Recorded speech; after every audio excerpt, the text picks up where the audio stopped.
Between 1945 and 1975, Indochina was racked by one of the longest and most bitter wars of the century.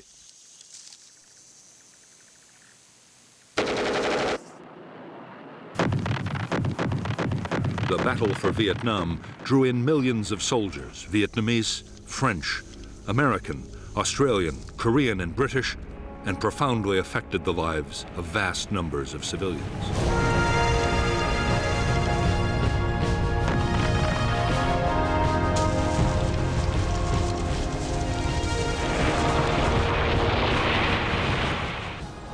The American War, which lasted from 1960 to 1975, was a conflict fought with extreme ferocity and destructiveness.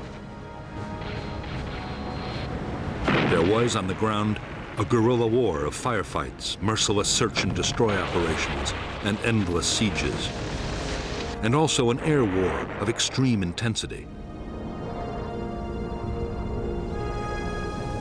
8 million tons of bombs wrought havoc on the landscape and people.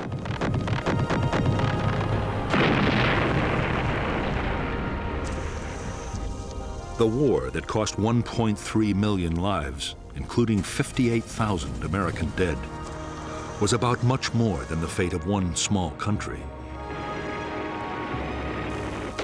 20 years before the first American combat soldier set foot in Vietnam, the seeds for America's war had been sown.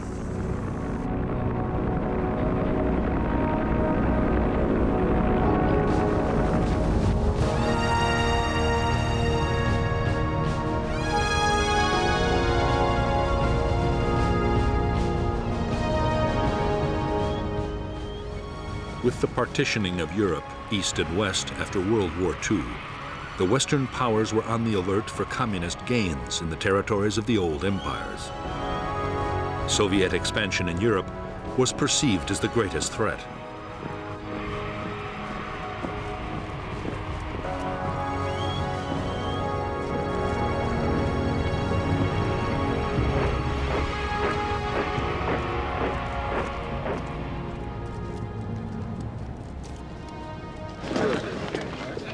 In October 1949, Mao Zedong proclaimed the People's Republic of China. The battle lines of the Cold War were now clearly drawn.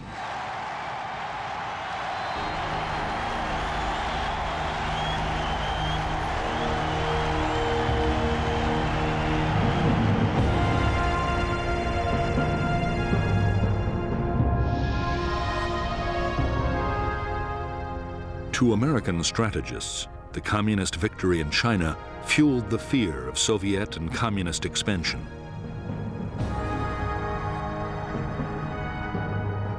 At stake, they believed, were economic interests throughout Asia and the Pacific, and U.S. communication and trade links to the Indian Ocean. President Eisenhower believed that one Asian country falling to communism would bring down its neighbors in a domino effect. Soviet and Chinese power would advance southwards until even the Australian continent was threatened.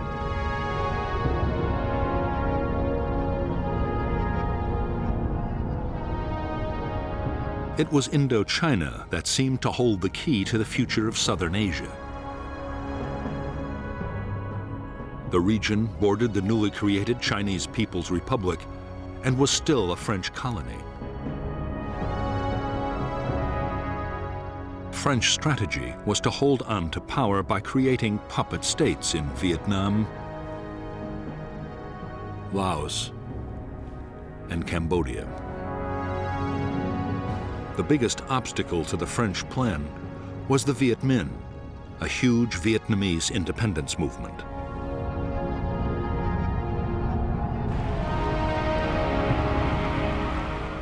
In September 1945, under the leadership of Ho Chi Minh, the Vietnamese League for Independence, known as the Viet Minh, took Hanoi from the Japanese occupying forces and declared independence for the Democratic Republic of Vietnam. In the south, the Japanese surrendered to the British.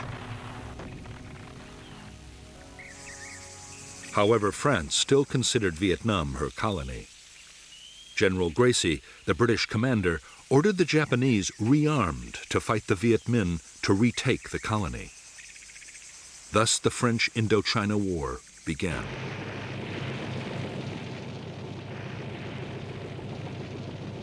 In the war between the French and the Viet Minh, the United States had until recently stayed strictly neutral. U.S. officials had originally supported the Viet Minh and its leader Ho Chi Minh, and they also strongly opposed the French attempt to keep their old colony. However, that was before the rise of Communist China. Now, the fear was that if the Viet Minh beat the French, they would open the door to the Chinese and the Soviets. Cold War politics had come to Vietnam.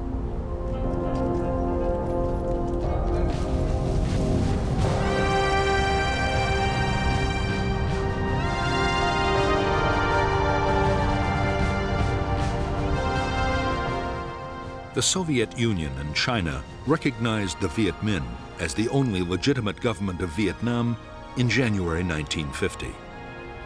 Already China was giving Ho Chi Minh arms, ammunition, and training bases.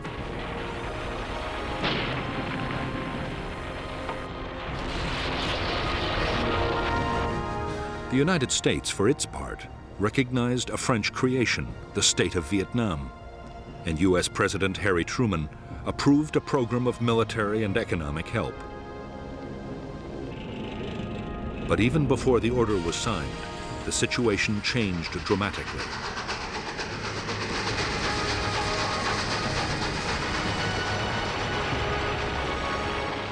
In June 1950, war broke out in Korea. Communist northern forces, backed by the Soviet Union and China, invaded the South, and the U.S. sent troops to intervene.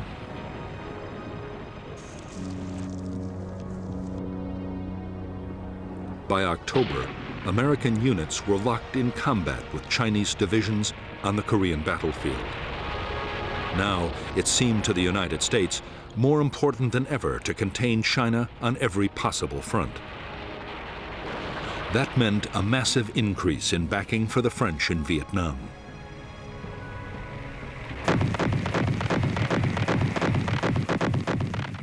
By 1953, a year into the presidency of Dwight D. Eisenhower, U.S. support for the French war against the Viet Minh had turned into a flood of arms and cash. The United States paid 3/4 of the cost, a staggering $1 billion in 1954.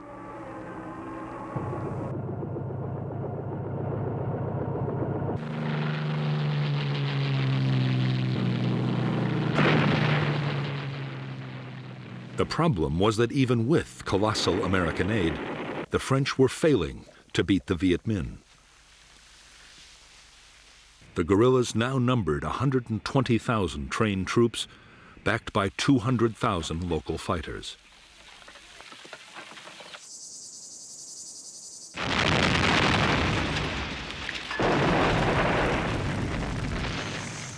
As French casualties passed 50,000, in France, the public grew weary of the seemingly endless war. There were calls for negotiations with the Viet Minh. Pressure for talks grew even greater as the conflict in Korea ended. But Eisenhower and his Vice President Richard Nixon were dead set against any compromise.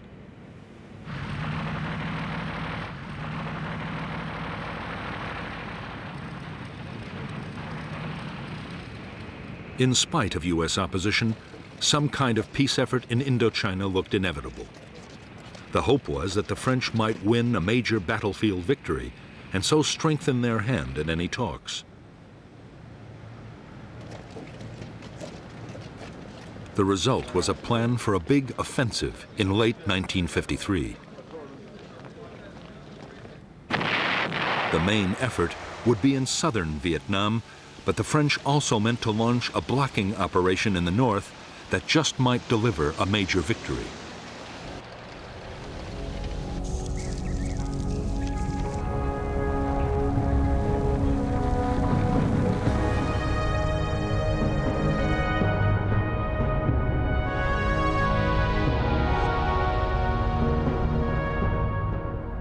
By now, vast tracts of French Indochina had fallen under Viet Minh control.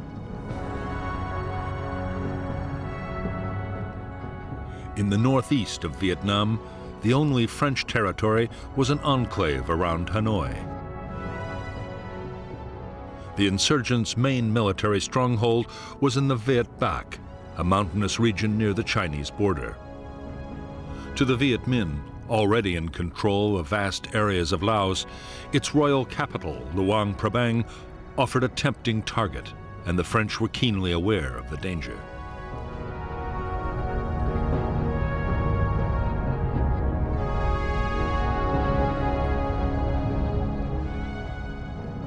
The French plan was to create at Dien.Bien.Phu, deep in hostile territory, a fortified base which would threaten the enemy's supply lines to Laos. Just as important, the fort might act as bait, luring the Viet Minh to attack with their best troops. The base could be supplied from Laos overland, and it could also be reinforced by air. The result they hoped for would be a set-piece battle that would allow superior French firepower to inflict a decisive defeat on the Viet Minh.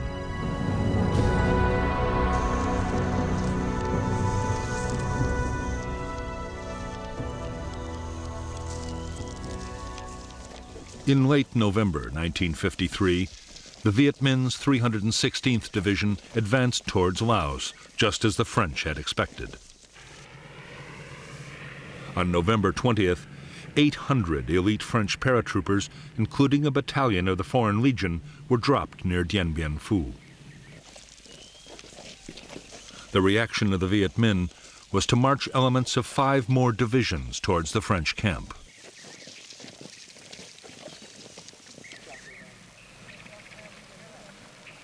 The French paratroopers at Dien.Bien.Phu quickly set about building fortifications and an airstrip. The idea was to mount offensive sweeps into the surrounding area, but soon the French were forced to think again.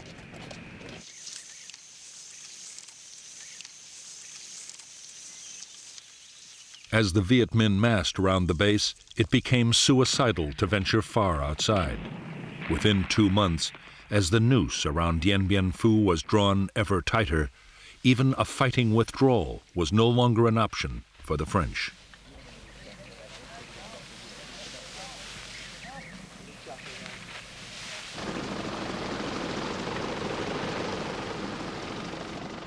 Even though his forces were now surrounded, the French commander, Colonel Christian de Castries, was completely confident. He was certain that aircraft could supply all the base's needs. Only enemy artillery posed any real danger.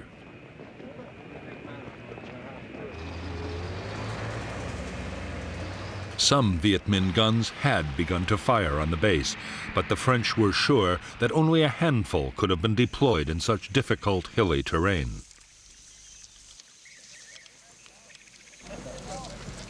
As for Viet Minh supplies and reinforcements, French air power would make sure they never reached Dien.Bien.Phu.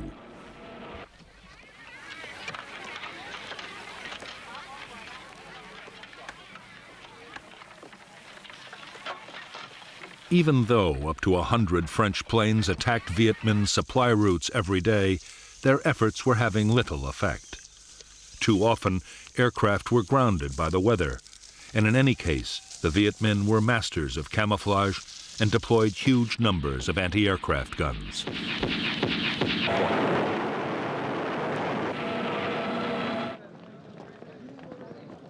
In a massive effort over several months, General Voi Nguyen Giap, the Viet Minh commander, used 50,000 support troops to deploy more than 200 artillery pieces and anti-aircraft guns and a vast supply of ammunition around Dien.Bien.Phu. It was one of the most extraordinary feats of logistics in military history. To the 10,000 French now inside the base, the realization that they were surrounded by field guns and mortars and 4 deadly Soviet Katyusha rocket systems came as a dreadful shock.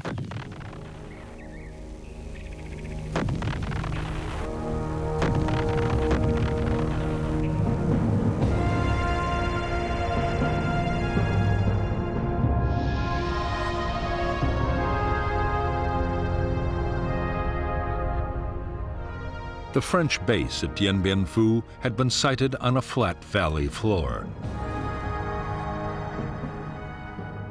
The airstrip and headquarters were the focus for the main battle position, a complex of 5 strongholds codenamed Françoise, Huguette, Claudine, Eliane, Dominique. To break up attacks, strongpoints Anne-Marie, Gabrielle, Béatrice, and Isabelle had been created on a series of low hills. The base was manned by 9 infantry battalions and 2 crack parachute battalions. For support, there were artillery and mortars, light tanks, and fighter bombers.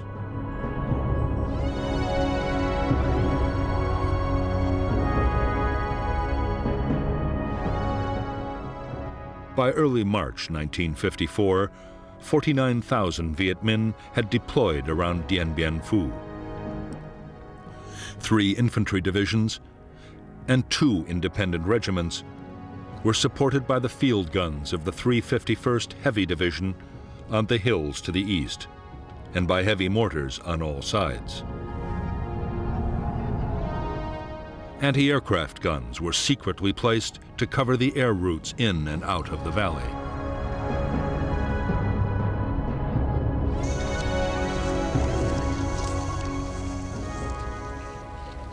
As the weeks went on, Viet Minh artillery fire caused more and more casualties amongst the French at Dien.Bien.Phu. The fortifications had never been meant to withstand heavy artillery, and the French were horrified to find that neither counter-battery fire nor airstrikes were able to silence the enemy guns.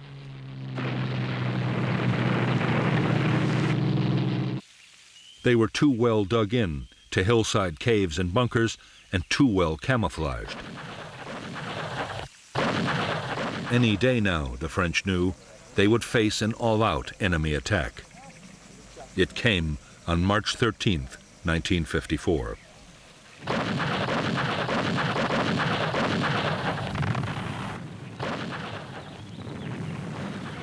The Viet Minh assault began with a massive artillery bombardment. French gun positions in the central area were hammered. In 3 days, after repeated human wave assaults and hopeless French counterattacks, the Viet Minh took the northern strongpoints of Béatrice, Gabrielle, and Anne-Marie.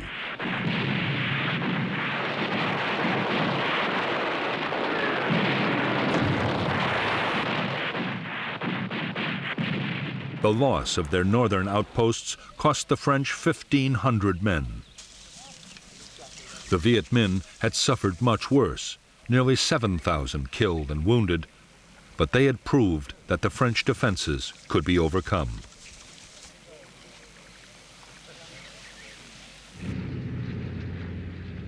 They had also closed down the base's main airfield for good.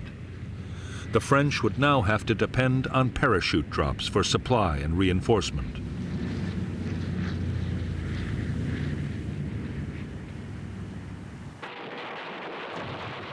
After a 2-week lull, the Viet Minh renewed their offensive.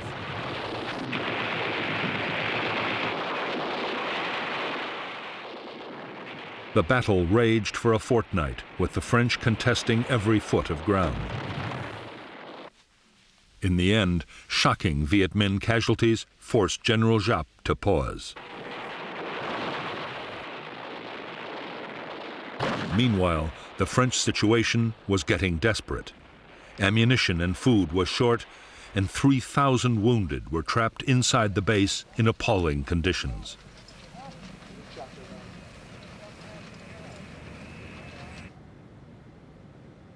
With disaster looming on the battlefield, the French appealed to the United States for help. There was a plan to use American bombers and even to drop 4 nuclear weapons, which was codenamed Operation Vulture. But Eisenhower ruled out any American military intervention unless other allies took part. None agreed to help. The French at Dien.Bien.Phu were to be left to their fate.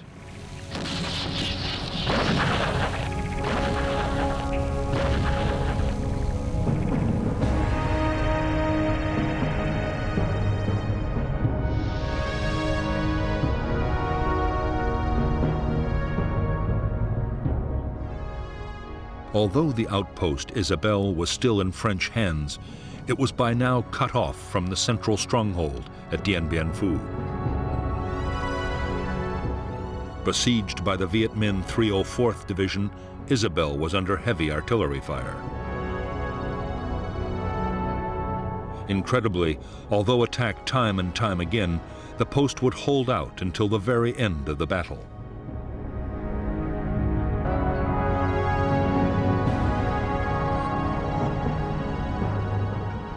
In the central sector, strong point Françoise had been abandoned, and the Viet Minh had captured Dominique along with part of Elian and Huguette.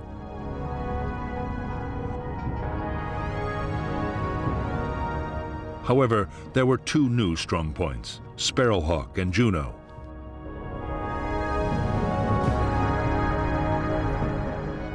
Meanwhile, the Viet Minh had adopted new tactics in an attempt to reduce their terrible casualties.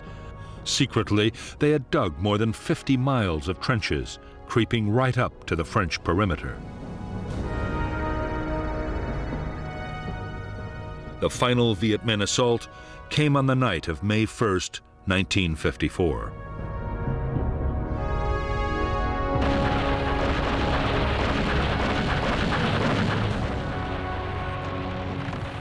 After a massive barrage, the Viet Minh infantry hit the remaining bunkers of Huguette and Elian.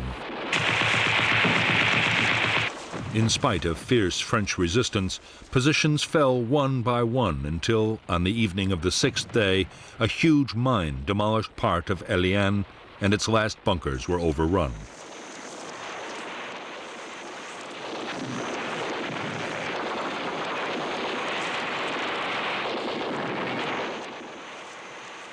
At 5:30 p.m. on May 7, 1954, Vietnamese forces occupied the French command post, and the French commander ordered his troops to cease fire.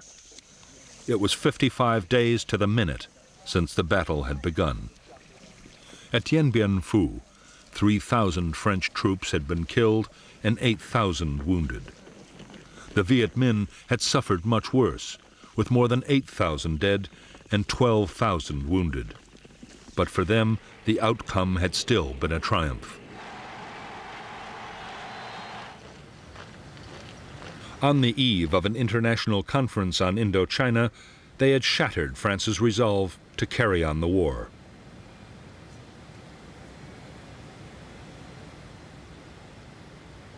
The Viet Minh expected that the negotiations at Geneva would open the way for full Vietnamese independence and a major role for them in running the new country. In fact, the Viet Minh negotiators faced bitter disappointment.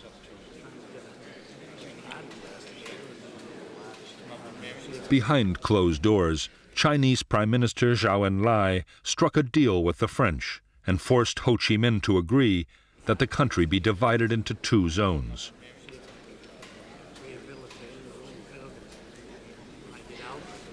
There was to be a ceasefire, but there would be no immediate decision about who was to control Vietnam until elections settled the future.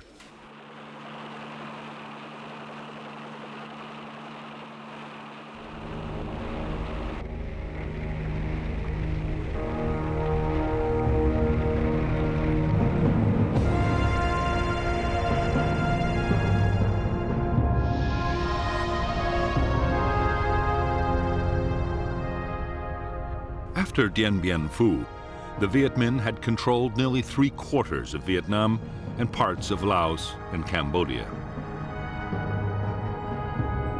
At the peace conference, Laos and Cambodia were confirmed as independent states, but Vietnam was divided at the 17th parallel. The Viet Minh were given control of the northern part, the Democratic Republic of Vietnam, with its capital in Hanoi. In the south, the state of Vietnam was to be run from Saigon. A demilitarized zone was established between the two regions. By agreement, 190,000 French-led troops would be withdrawn from North to South Vietnam. 80,000 Viet Minh troops in the south, mostly Southerners, would go to the north.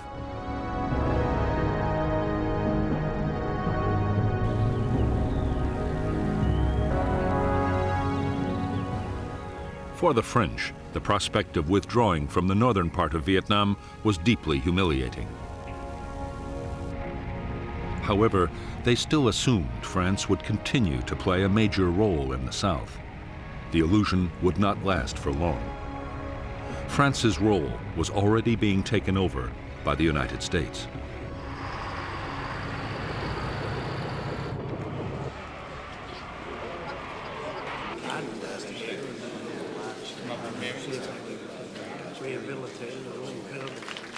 On September 8, 1954, at a conference in the Philippines, the U.S. sponsored the creation of the Southeast Asia Treaty Organization, which would soon include South Vietnam.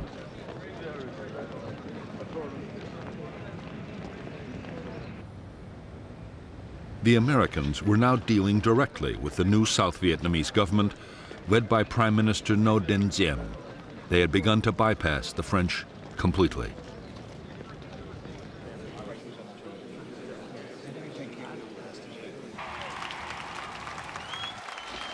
On October 9, 1954, the Viet Minh 308th Division, veterans of Dien.Bien.Phu, marched in triumph into Hanoi, in accordance with the Geneva Agreement.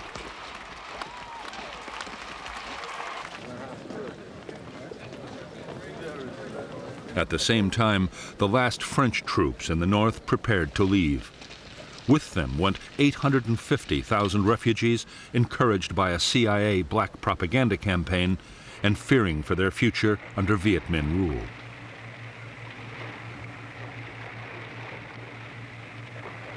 Before the very eyes of the French and the Vietnamese people, Vietnam was crystallizing into two separate states, each with its own government, its own army, and its own Cold War allies.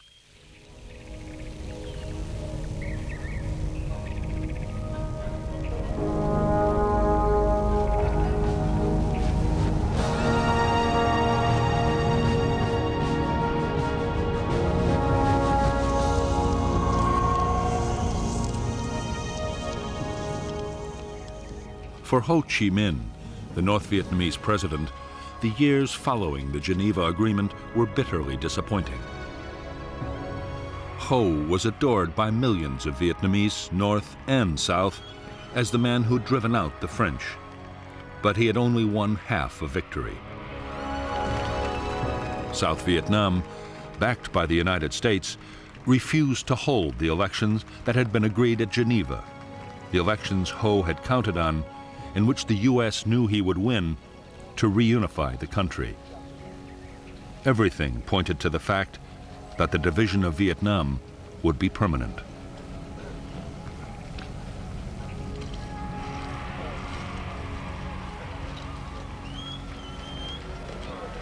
As a nationalist and founder of the Indo-Chinese Communist Party, Ho Chi Minh was fast transforming North Vietnam.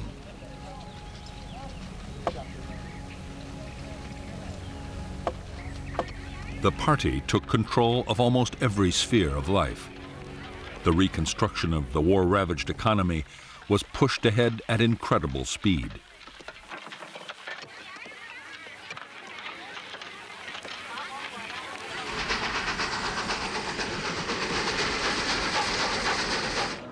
One of Ho Chi Minh's highest priorities was to get as much aid for North Vietnam as he could from the Soviet Union and China. In July 1955 in Moscow, he won promises of cash help for the North to stave off a food crisis. The Russians also pledged to send technicians and military advisors. At the same time, China meant to match or even better the Soviet offer.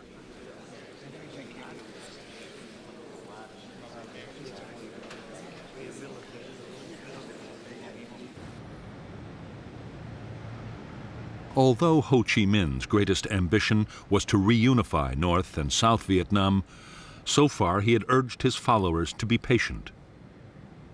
He had refused to back guerrilla warfare against the South. Both China and the Soviet Union were also insisting on caution. But by 1958, pressure to back an armed campaign was mounting.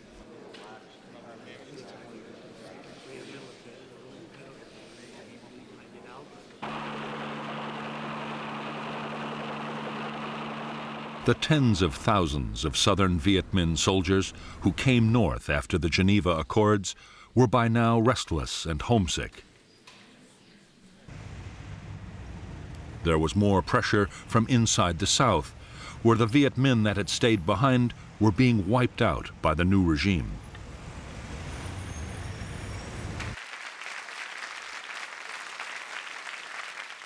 In the northern government, an increasingly powerful faction of Southerners, led by Lê Duan, the Communist Party General Secretary, was also arguing for strong measures. In January 1959, with Ho Chi Minh's blessing, the North Vietnamese Communist Party voted to support armed revolution in South Vietnam. To help the campaign, 4,500 Viet Minh Southerners were prepared for infiltration back into the South.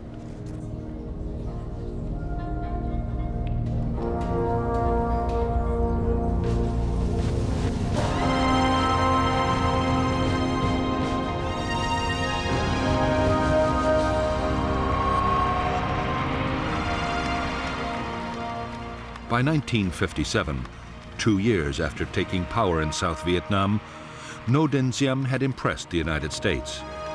He had used the army forcibly against gangsters and armed religious groups.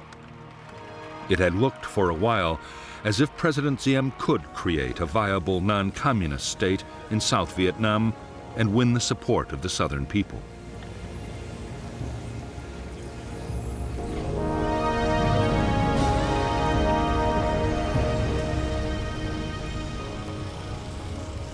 In fact, Diem had no intention of introducing the democracy or the social reforms that the United States wanted. He unleashed a savage campaign against his political opponents, using the army and police to make mass arrests.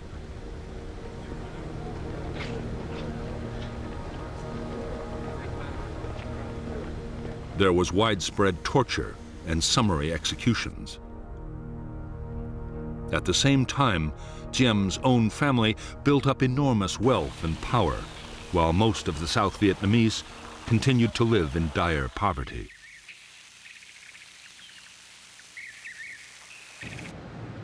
By September 1960, to the immense frustration of the United States, which was pouring in aid, Diem's regime was detested by vast numbers of South Vietnamese.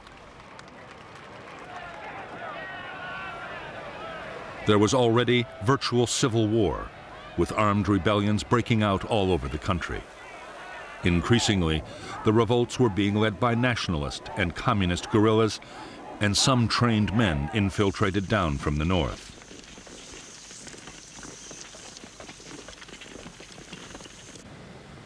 Over 12 months, 1,400 local government officials and civilians were killed, and a further 700 kidnapped. In South Vietnam, the guerrillas began to mount bold attacks on military posts, convoys, and railways.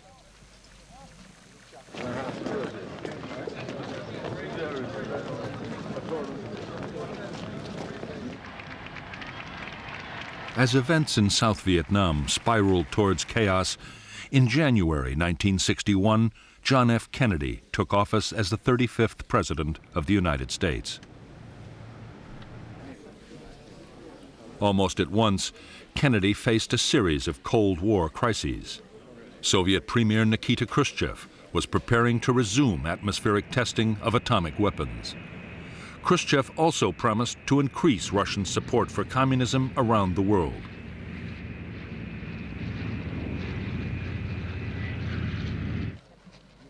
The climax came in August 1961 with a tense standoff in Europe as the Russians sealed off East Berlin and began to build the Berlin Wall.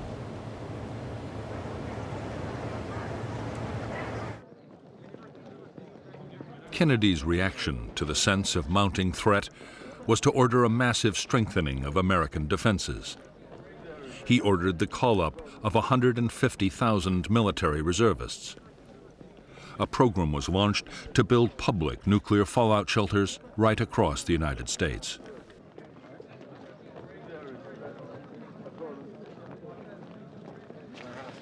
There was a surge in arms production, especially of strategic nuclear weapons.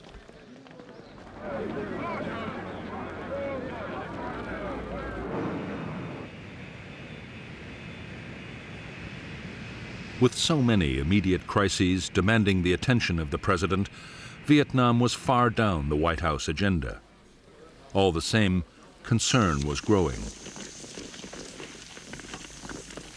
The South Vietnamese guerrillas were now 17,000 strong. In September 1961, there were 450 attacks, some involving hundreds of guerrillas at a time.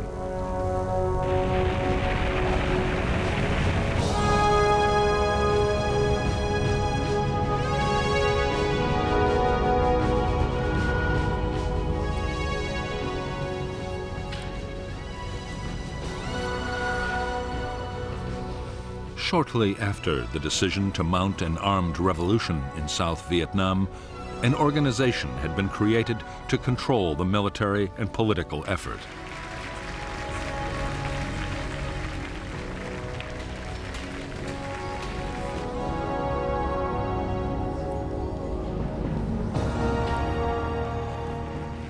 This organization, the National Liberation Front, represented a wide range of political, ethnic, and religious groups.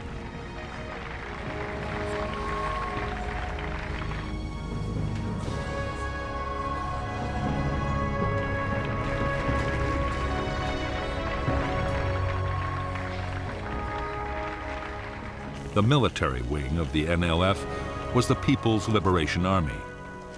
The army included guerrillas who had been sent down from North Vietnam, Viet Minh veterans, and local armed groups.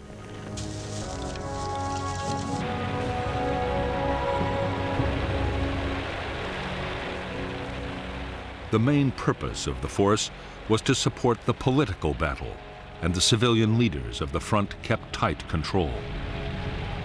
President Diem christened them the Viet Cong, the Vietnamese Communists, and the name stuck.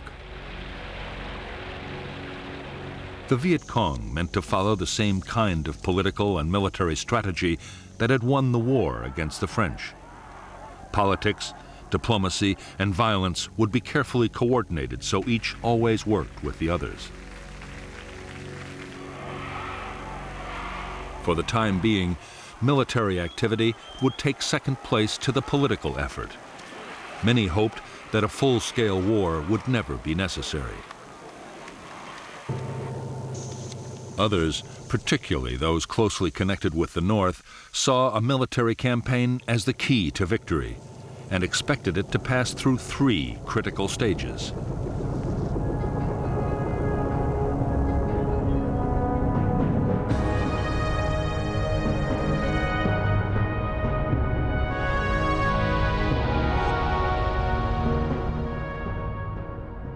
In the first phase of the revolution, with the National Liberation Front's insurgents greatly outnumbered by Saigon's army, the task for guerrilla units would be to survive in the face of government attack.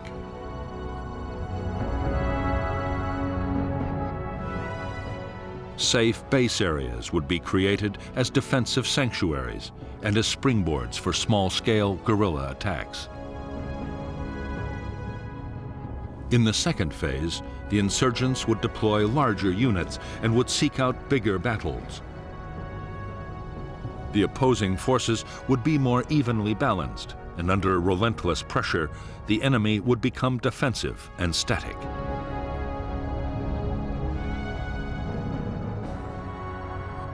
In the third phase, at the key moment when the NLF became stronger than the government army, they would launch large-scale assaults against enemy installations and seek out decisive conventional battles. This phase, the general offensive, combined with uprisings in the cities and towns, would bring the downfall of the Saigon regime and the reunification of Vietnam.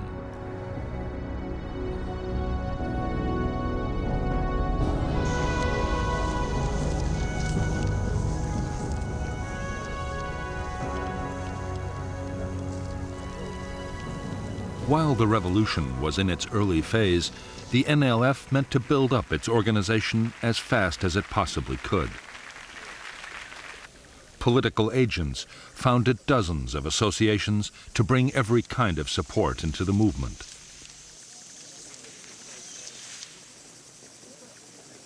There were associations for women, farmers, students, and workers. In less than 2 years, the front claimed 300,000 members.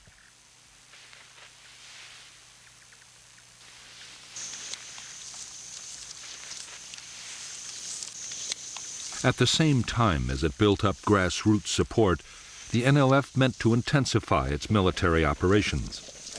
Bigger attacks on government forces would gain the movement prestige.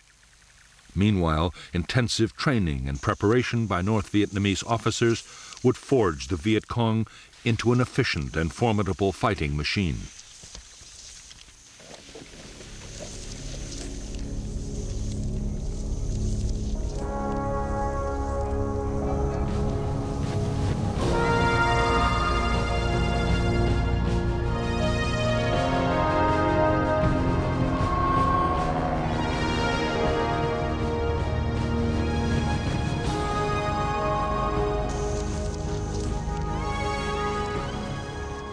As the NLF tightened their grip on the countryside, the South Vietnamese army began to behave exactly as the guerrillas had expected them to.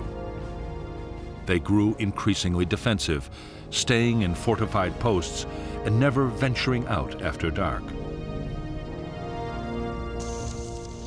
Battles only happened when the guerrillas chose, and the army suffered a steady drain of casualties.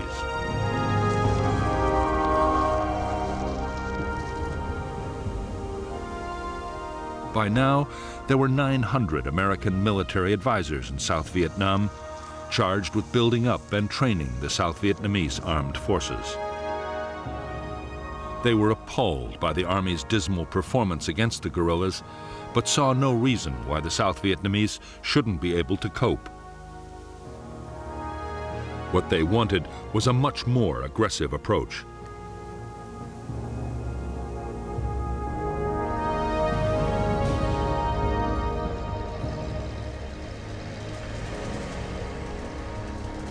American advice was that the Army should get out on mobile operations and find the bigger enemy units. The Civil Guard and militia could look after local security. The Americans developed a counterinsurgency plan, supposed to better coordinate the different forces, but progress on the ground was painfully slow.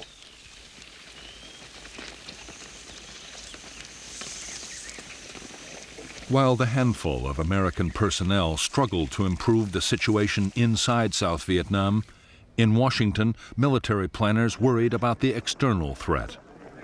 The fear was that North Vietnam, or even China, might take advantage of the South's weakness.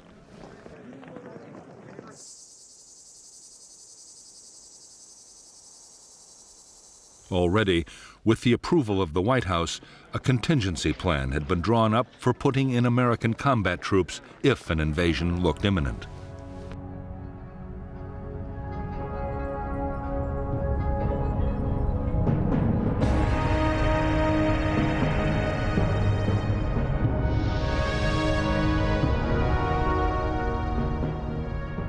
If North Vietnam or China looked likely to invade the South, the American contingency plan, Op Plan 32, called for rapid deployments.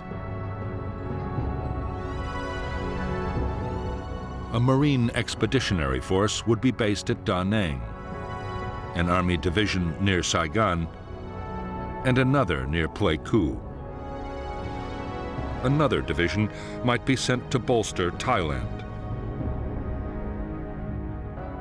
If the invasion actually happened, U.S. forces would be increased by another 3 divisions. Aircraft carriers and land-based bombers would be positioned for massive attacks on North Vietnam, while amphibious, airborne, and ground forces would mount a full-scale invasion of Northern Territory.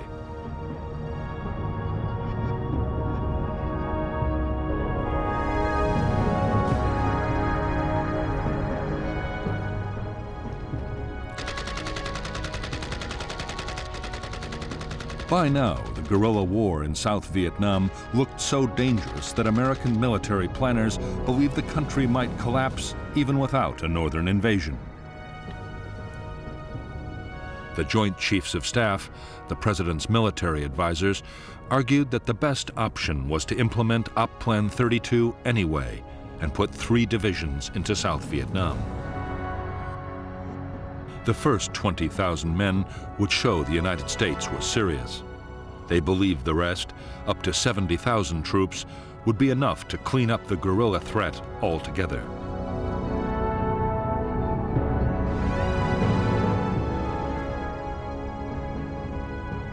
Although the Secretary of Defense, Robert McNamara, was in favor of sending in troops, President Kennedy had no desire to embroil American soldiers in an Asian guerrilla war. But neither could the president afford accusations that he was soft on communism. In November 1961, Kennedy approved a compromise plan drawn up between McNamara and the Secretary of State, Dean Rusk.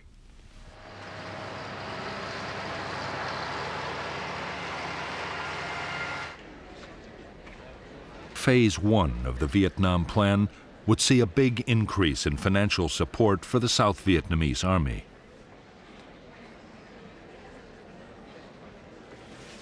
The number of American military advisors in Vietnam would be raised to over 3,000.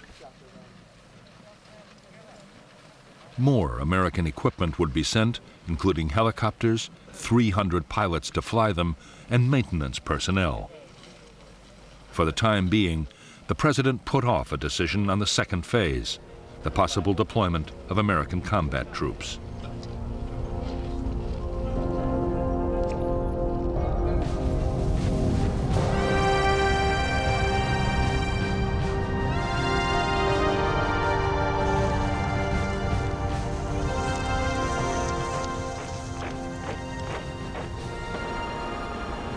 By the end of 1961, the South Vietnamese Army was being expanded to 200,000 men.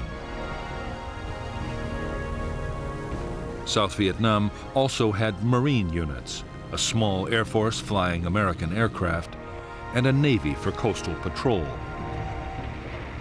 As well as the regular armed forces, there was the 68,000-man paramilitary Civil Guard and various local militia.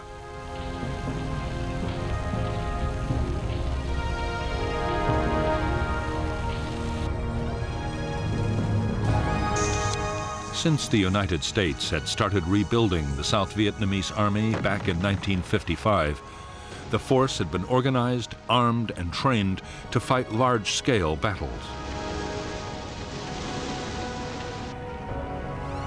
The danger had been expected to come from the North Vietnamese or Chinese armies, not from guerrilla bands.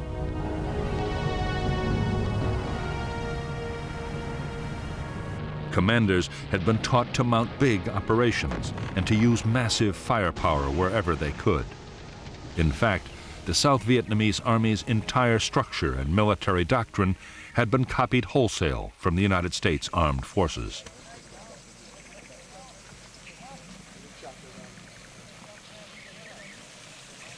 Senior American commanders had no doubt they were teaching the South Vietnamese the right tactics for the war they had to fight. Their main worries were about leadership and morale. President Diem had appointed his generals for their political loyalty rather than their abilities, while junior officers' promotions depended on family connections. As for the men, they were sometimes so poorly supplied they had to steal food. Desertions were running at 400 a month.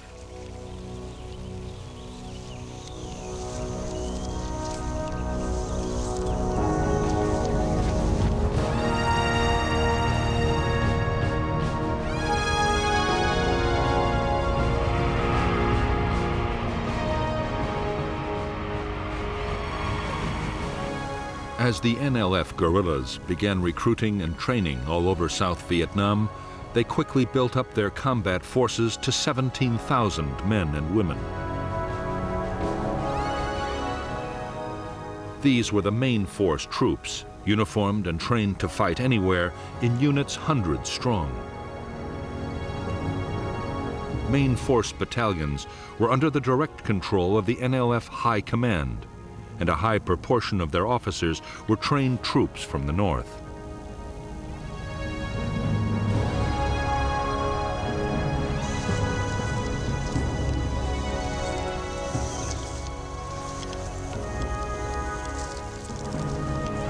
The NLF were also creating regional and local forces. Regional troops were controlled by district commanders. They were less well armed and trained than the main forces, but their scattered units could come together to create powerful formations whenever they were needed.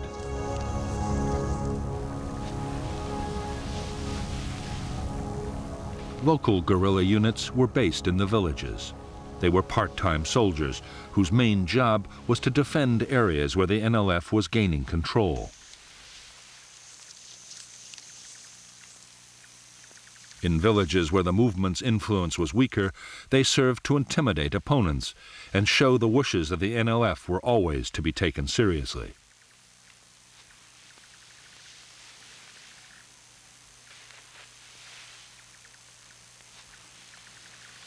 The vast majority of new recruits to the NLF were teenagers with no military experience. In the hamlets, they were organized by political officers into three-person cells. Long ago, the Chinese communists had found that three made for a group more tightly knit and loyal than any other number.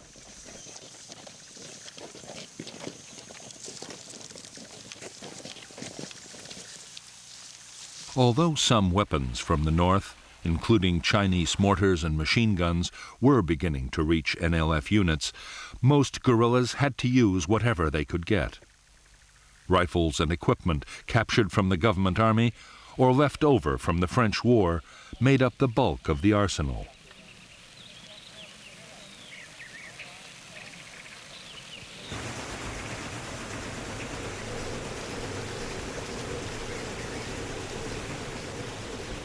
There were also secret factories making small arms and turning out grenades and mines in enormous numbers.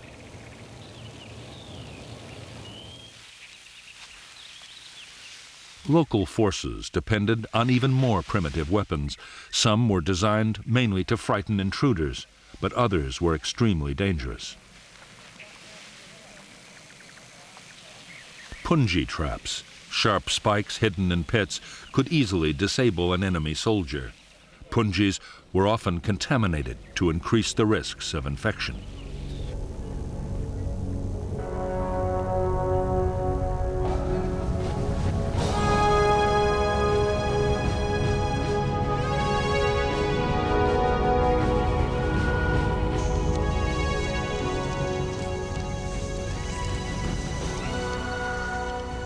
By the end of 1961, the Saigon government was forced to admit it was faced with a full-scale war. Every week, over 1,000 people were being killed.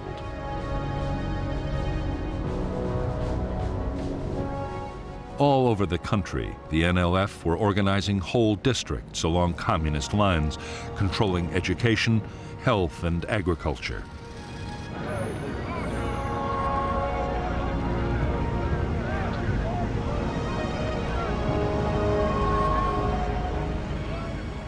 There were whole areas which had seen no government troops or officials for years.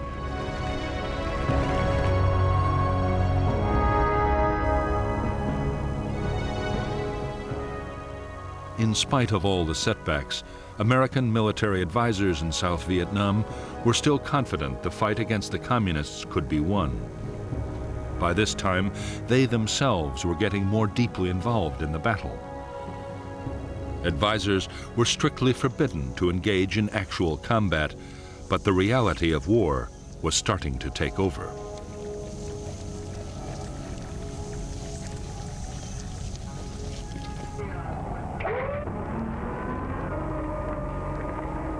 On December 11th, the helicopters promised by President Kennedy arrived at the Saigon docks. With them came 400 U.S. personnel to maintain and fly the aircraft.